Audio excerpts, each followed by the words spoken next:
still in the month of June, and we're still doing folk tales. And this one today is Jamie O'Rourke and the Big Potato, and it's told by Tommy DiPaolo.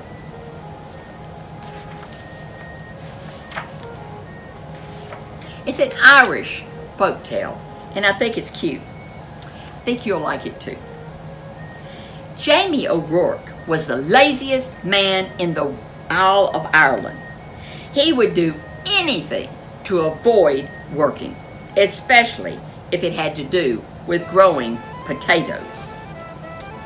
Jamie O'Rourke, his wife Elaine would say, "We'll have nothing to eat this winter if you don't go out and pick up the potatoes." "Oh, the saints preserve us," Jamie would whine. "Me back's as sore as it can be. Sure as I'm telling you, wife, you'll have to dig them up yourself. I'll break in two if I have to do so much as get up out of bed." So Eileen, who had done all the planting and the watering and the weeding anyhow, would go out to the tiny garden and dig up the smallest potatoes in Ireland, all because Jamie was too lazy to dig a larger garden and had no money to buy good potato seed. Then, poor Eileen wrenched her back and was laid up in bed. St. Bridget and the Virgin Mary herself must have smiled on Eileen O'Rourke, the village women said. Why, it's the first rest she's had since she married Jamie O'Rourke. With Eileen in bed, Jamie began to worry. No Eileen to dig meant no potatoes all winter, and no potatoes meant no food. "Oh, poor me," wailed Jamie. "I'm going to starve to death. I'd best go to church and confess to Father O'Malley. There's no telling how soon old death will come knocking on me door." So even though it was midnight, Jamie set out for the church. He was about halfway down the hill when he heard singing and a tap, tap, tapping sound. "Sure, and I wouldn't be knowing," Jamie whispered, "but I swear it's a leprechaun." And sure enough, sitting in the circle of ferns in the moonlight was a leprechaun singing and hammering tiny little nails into the heels of the fairy boots he was making. Jamie knew just what to do. He crept up and grabbed the little man by his coattails and held firm. "Let me go," the leprechaun shouted. "Not on your life," Jamie said. "Not until you show me where you keep your pot of gold."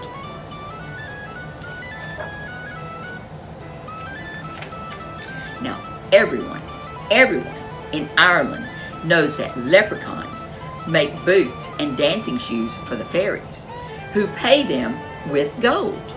And everyone knows that if you catch a leprechaun, he'll pay for his freedom with a pot of gold, his pot of gold.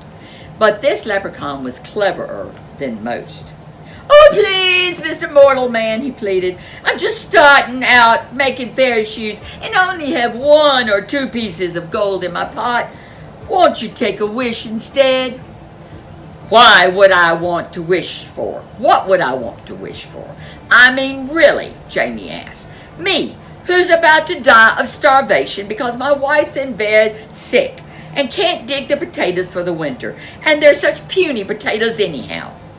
"Well," said the leprechaun, reaching into his pocket, "you could wish for the biggest potato in the world.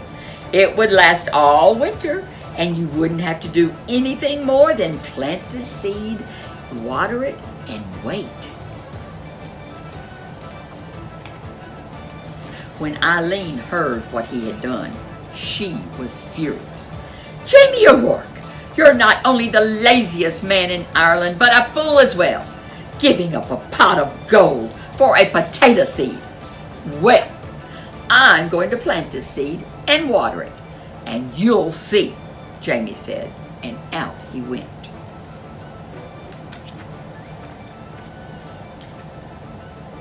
and faith Eileen did see.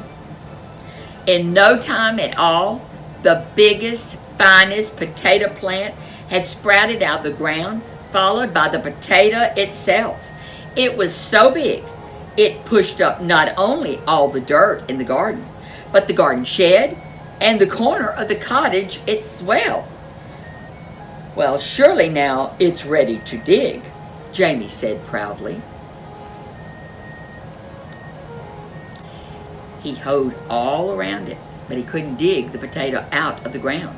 He got a beam and a big rock and tried to pry it out. He pushed and he pushed, but it wouldn't budge. As he was pondering what to do, his neighbor passed by on his way to the village. He couldn't believe his eyes. He couldn't wait to tell everyone in the village what he had just seen.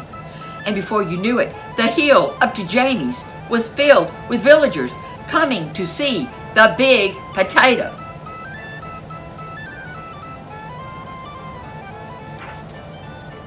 Where did it come from? They asked. So Jamie told them about the lucky night he'd caught the leprechaun and how smart he had been. Why, anyone could have gotten a pot of gold, he bragged, but the biggest potato in the world, well, that took some doing. However, did you outsmart a leprechaun? They all asked, all at once. Jamie hesitated and kind of scratched his head. We'll help you dig up your potato, Jamie, if you'll tell us how you did it. And they grabbed shovels and hoes and started to dig.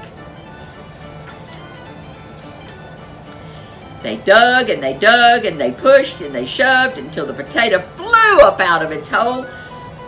It rolled down the hill faster and faster until it reached the bottom, where it bounced up high and came down to stop wedged between the stone walls on either side of the road. What to do now?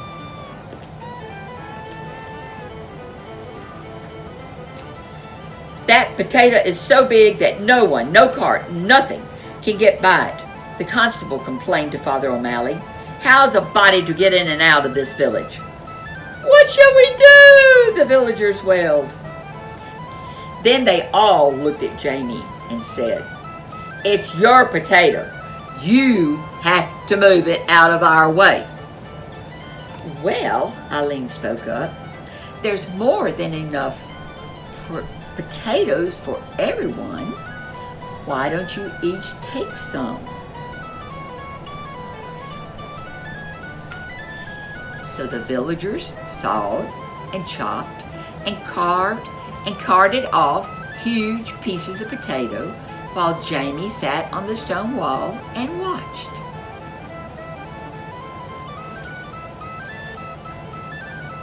All winter long, everyone had potato to eat and eat until no one wanted to even see or hear of a potato again.